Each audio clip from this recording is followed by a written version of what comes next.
Assalamualaikum warahmatullahi wabarakatuh. Baiklah anak-anak, bertemu lagi dengan Bapak Ahmad Muntakir, Bapak Guru PAI tingkat SMA atau SMK kelas 10 ya. Oke, dalam kesempatan kali ini Bapak akan membahas tentang kontrol diri, prasangka baik, dan persaudaraan. Baiklah, kita langsung ke materi. Adapun yang akan kita bahas diantaranya yaitu memahami makna perintah Allah Subhanahu wa taala. Quran surat Al-Anfal ayat 72 dan surat Al-Hujurat ayat 10 dan 12.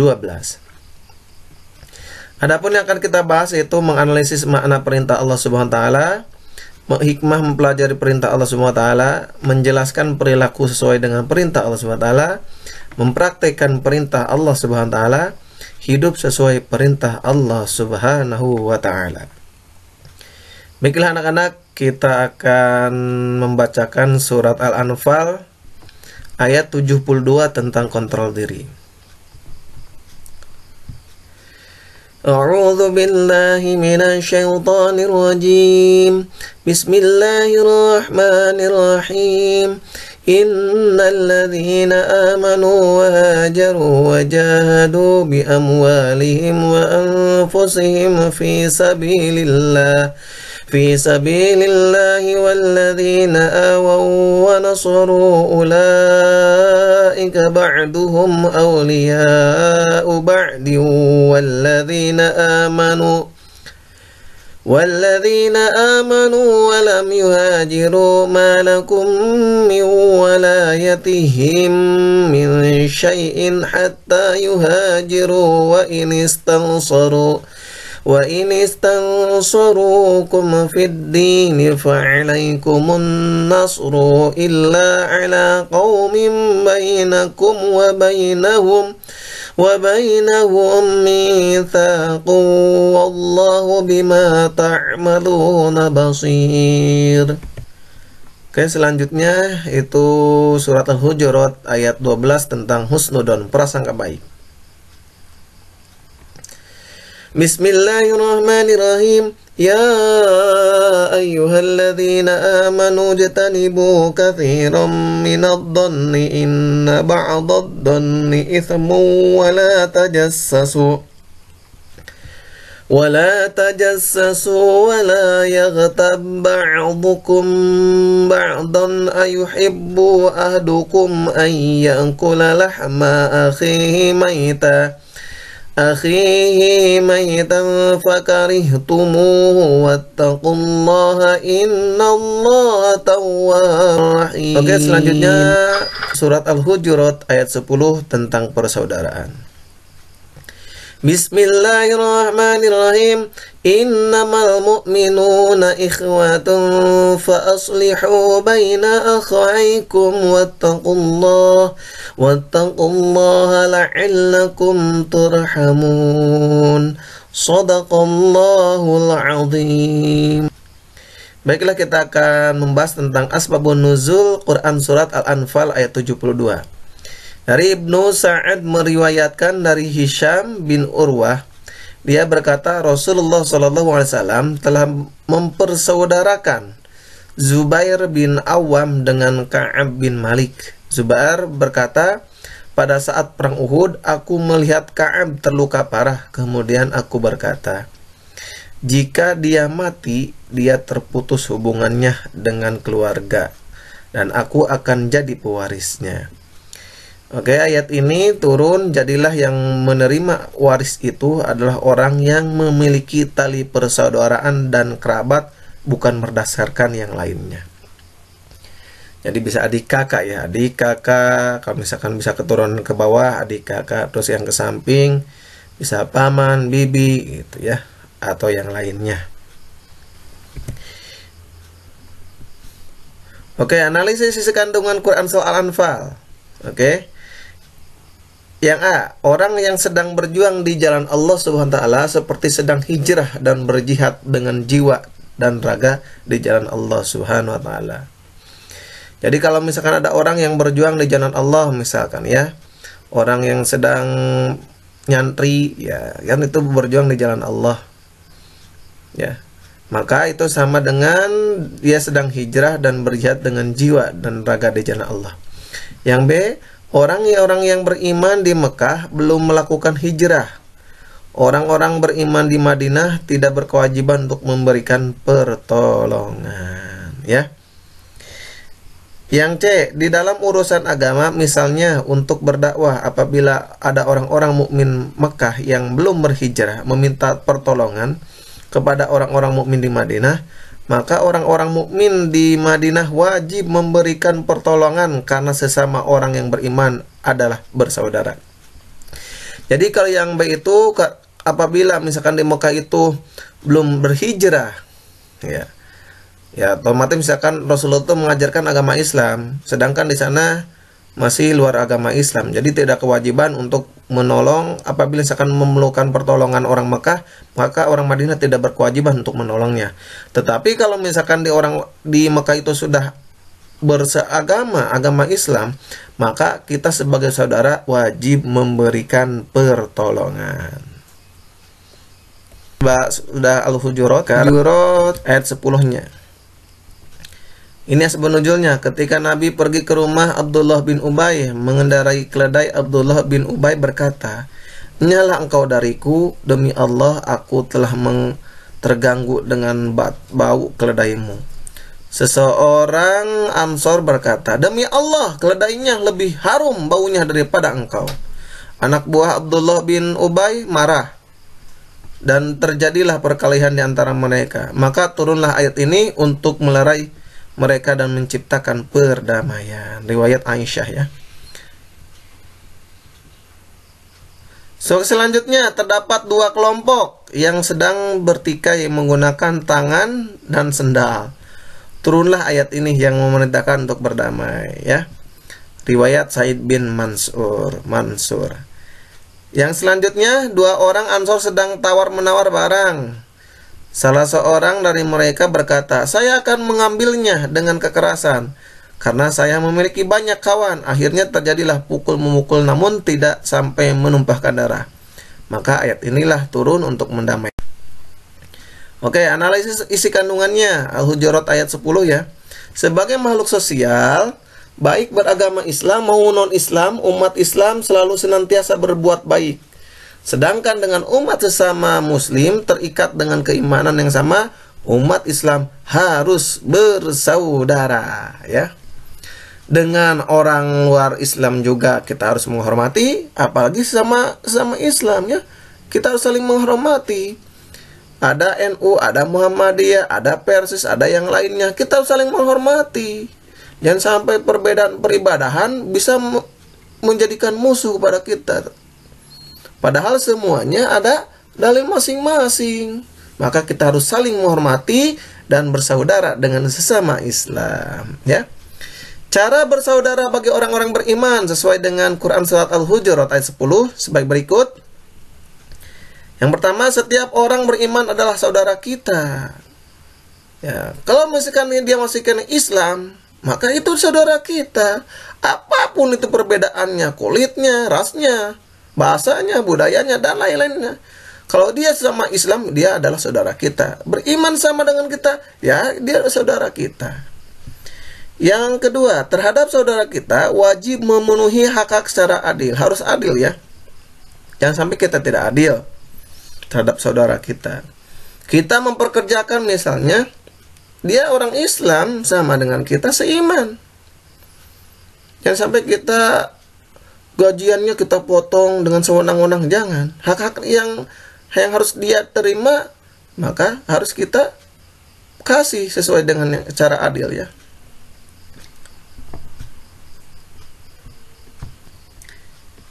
Oke, selanjutnya bentuk menunaikan hak-hak sebagai saudara. Ketika saudara kita senang, maka kita merasa senang. Dan sebaliknya, apabila teman kita merasa sedih, maka kita harus membantu dalam kesusahan, ya. Oke, untuk yang keempat yaitu saling mendukung, membela dan melindungi dalam urusan kemanusiaan, ya. Ketika kita misalkan sekarang lagi musim banjir, ya. Ada teman kita, saudara kita yang memerlukan bantuan, kita perlu bantu ya, dukung dan bela, kemudian melindungi urusan kemanusiaannya. Ya, apapun misalkan urusan masalah urusan hukumnya, kita coba untuk membantunya ya. Yang kelima, terhadap saudara kita wajib saling membantu dan saling meringankan kesulitannya ya. Oke, untuk selanjutnya kontrol diri. Baik buruknya perilaku manusia dalam kehidupan sehari-hari bisa ditentukan dari bagaimana cara dia mengontrol dirinya, khususnya mengontrol emosi ya. Seperti yang berdasarkan hadis Nabi Muhammad SAW, ala wa inna fil jasadi mudghatan idza salahat saluhal jasadu kulluhu wa idza fasadat fasadal jasadu kulluh ala wahiyya qalb. Hadis riwayat Bukhari Muslim. Ingat, sesungguhnya di dalam diri manusia itu ada segumpal darah. Jika segumpal darah itu ya, bila segumpal darah itu baik, maka akan baik pula seluruh tubuhnya. Sebaliknya, apabila segumpal darah itu buruk, maka buruk pula seluruh tubuhnya. Ingat, segumpal darah itu adalah hati ya. Hadis riwayat Bukhari Muslim. Su'udon nih ya, prasangka baik. Su'udon itu adalah prasangka buruk ya. Su'udon itu adalah perasaan penuh curiga terhadap orang lain. Hukum sifat su'udon adalah haram, maka harus dihindarkan. Jangan tahu, oh ini misalnya, padahal kita bukan malaikat ya, yang bisa mengetahui hati seseorang, yang bisa mengetahui apa kegiatan orang tersebut ya, maka kita harus hindari. Husnudon adalah prasangkaan baik terhadap orang lain. Sikap husnudon dalam kehidupan sehari-hari karena Allah SWT, maka akan bersamanya berdasarkan hadis, ana indi dhanni abdi bi in dhanna khairan falahu wa in dhanna syarran fa syarrun falah. Hadis riwayat Ibnu Habban. Aku selalu bersama prasangka hambaku terhadap diriku. Jika dia baik sangka kepadaku, maka ia mendapatkan apa yang sangka. Dan jika ia buruk sangka kepadaku, maka ia akan mendapatkan apa yang ia sangka kepadaku. Ketika kita memohon doa sesuatu ya untuk kebaikan kita, ingat, kita harus bersangka baik supaya apa yang kita doakan itu, apa yang kita minta kepada Allah itu dikabulkan ya, supaya Allah bersama kita. Cara menumbuhkan husnudon: tekun mempelajari Islam dan semangat untuk mengamalkannya. Harus ya berteman dengan orang-orang yang suka husnudon dan menjauhkan diri dari orang-orang yang suka berbuat suudon. Ketika ya, ini seperti ibaratnya apabila misalkan kita bergaul dengan orang-orang soleh, maka kita akan keturunan soleh. Apabila kita bergaul dengan orang-orang yang jahat, maka kita akan tertular jahat juga ya. Selanjutnya, menumbuhkan semangat berpikir positif. Kita harus berusaha ya, walaupun misalkan suka ada negatif, positif kepada semua orang. Kemudian memahami keutamaan husnudon dan bahaya suudon. Wah, ini keutamaan husnudon kan banyak, pahalanya banyak sekali. Tapi kalau suudon, berburuk sangka pada orang lain, wah itu bahayanya. Na'udzubillahi min dzalik ya. Semoga kita terjauhi dari bahaya suudon ini. Oke, selanjutnya persaudaraan, ukhuwah ya, dalam bahasa Arab itu ukhuwah. Persaudaraan artinya ada persahabatan yang erat. Persaudaraan tidak berdasarkan pada keturunan, suku, bahasa, bentuk ya, tidak memandang hal tersebut ya, hitam, putih itu tidak dipandang sama sekali. Persaudaraan berdasarkan pada hati dan keimanan, perilaku berdasarkan sabda Nabi Muhammad SAW.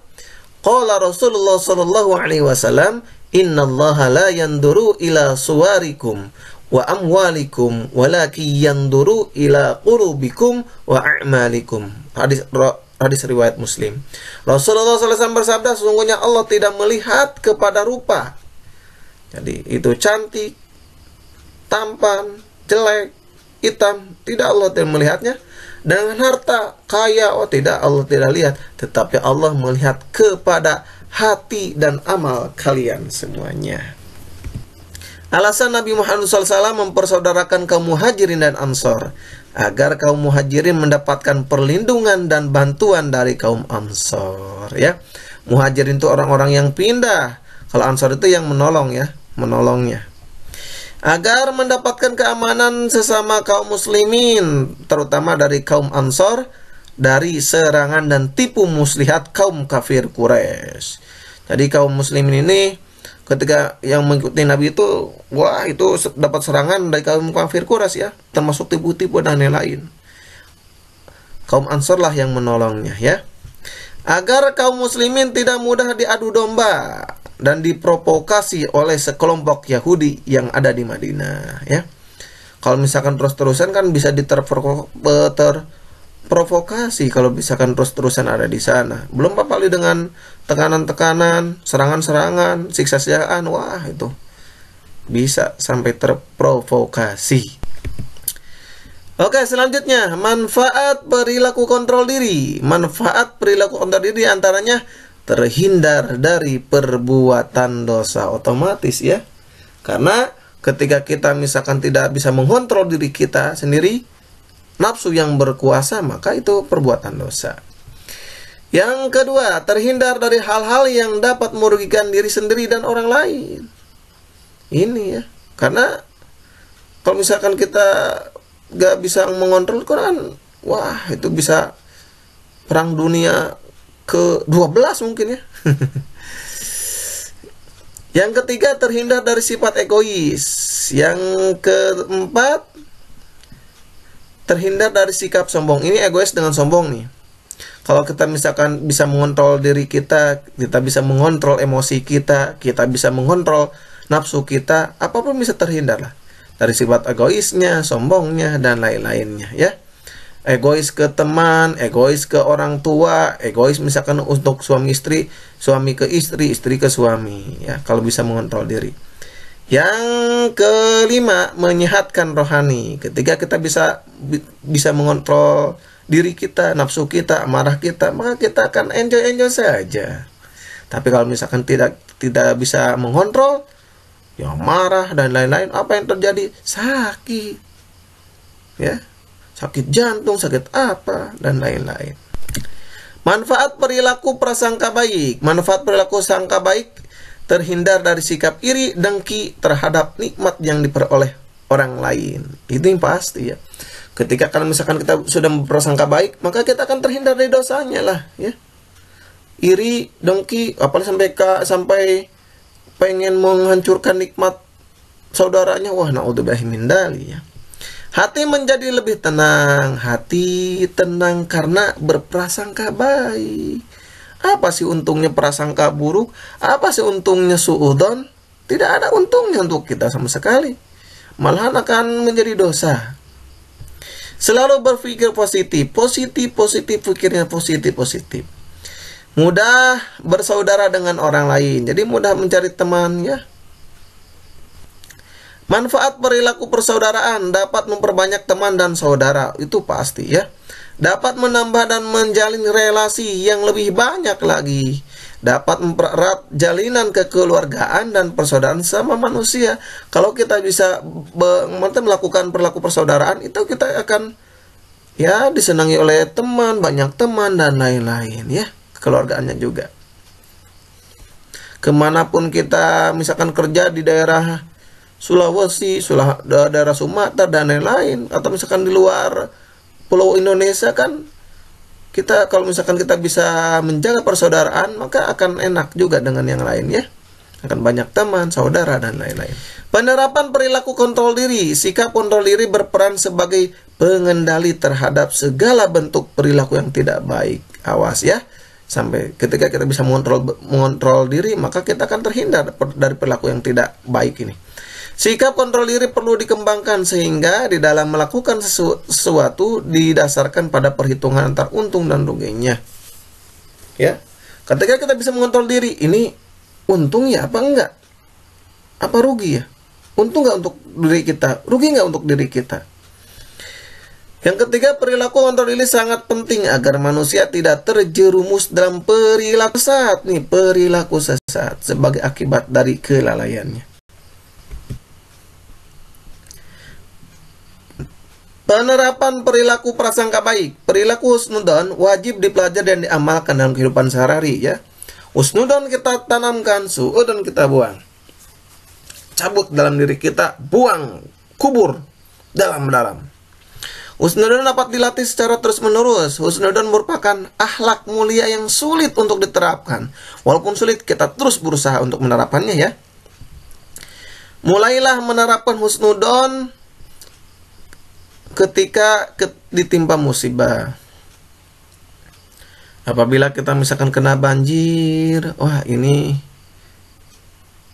kita harus husnudon pada Allah. Pasti ada hikmah, ada sesuatu dari musibah tersebut ya, dari bencana tersebut. Penerapan perilaku persaudaraan, penerapan ukhuwah persaudaraan dimulai dengan menjauhkan diri dari permusuhan, perselisihan, pertikaian. Kita harus berusaha ya menjauhkan diri dari hal-hal tersebut. Jangan sampai ya dekat dengan perselisihan, permusuhan ya. Kita harus jauh. Yang selanjutnya, umat Islam wajib untuk memperbanyak dan mempererat tali persaudaraan dengan cara saling mengenal, saling mengerti, saling mendoakan, saling memberikan senyum, dan salam ketika bertemu. Ya, SSS. Berarti nih, berapa S nih? Saling mengerti. Oke, 1, 2, 3, 4 S ya. Saling, 5S. Saling mengenal, saling mengerti, saling mendoakan, saling memberi senyum, dan saling salam ketika bertemu. Oke, untuk selanjutnya, sikap ukhuwah akan mendatangkan banyak manfaat. Yang pertama, diampuni dosa, dicintai oleh Allah, diberikan naungan, dan ketentraman jiwa. Baiklah anak-anak, ini untuk pembahasan terakhir ya. Hubungan antara kualitas keimanan dan kontrol diri, prasangka baik dan persaudaraan. Oke, yang pertama, umat Islam yang memiliki keimanan yang kuat, maka kontrol diri, prasangka baik, dan persaudaraannya juga akan semakin kuat ya, akan semakin kuat. Karena buat apa? Karena hal tersebut kan akhlakul mahmudah. Jadi akhlak yang baik, akhlak terpuji yang harus kita pelihara, malah kita kembangkan ya. Yang kedua, orang yang keimanannya lemah, maka tingkat kontrol diri, prasangka baik, dan persaudaraannya menjadi lemah. Jadi harus iman itu harus kita pupuk terus-terusan ya, semakin kuat ya. Bukan dipupuk yang lainnya, ini dipupuk biar semakin kokoh. Yang ketiga, keimanan berbanding lurus dengan amal kehidupan sehari-hari, termasuk kontrol diri, prasangka baik, dan persaudaraan gitu ya. Harus berbanding lurus. Baiklah anak-anak, alhamdulillah ya. Pembahasan dari awal sampai akhir sudah selesai. Oke, terima kasih telah menonton video ini dari awal sampai akhir. Semoga ada manfaatnya.